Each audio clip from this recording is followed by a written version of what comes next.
ইয়র্কের ডেমোক্রেটিক রাজ্য আইন প্রণেতা এবং ক্ষুধা নির্মূলের সক্রিয়রা আগামী রাজ্য বাজেটে খাদ্য নিরাপত্তা প্যাকেজ অন্তর্ভুক্তির জন্য চাপ দিচ্ছেন। যুক্তরাষ্ট্রের ফেডারেল স্তরের খাদ্য সহায়তা কাটছাঁটের প্রেক্ষাপটে এই পদক্ষেপ নেওয়া হচ্ছে।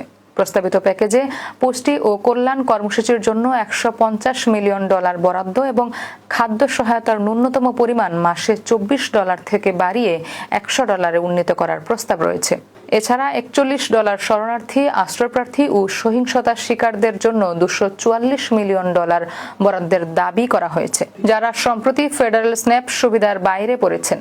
প্রস্তাবিত আইন অনুযায়ী দাবিকৃত তহবিলগুলো শুদ্ধভাবে বিতরণ করতে রাজ্যকে প্রতি বছর প্রতিটি জেলার খাদ্য নিরাপত্তা সম্পর্কিত তথ্য প্রকাশ করতে হবে। এছাড়া কিছু প্রোগ্রামের জন্য অতিরিক্ত অর্থ বরাদ্দের প্রস্তাব করা হয়েছে, যেমন ডাবল আপ, ফুড বাক্স, নিউট্রিশন আউটরিচ এবং এডুকেশন প্রোগ্রাম।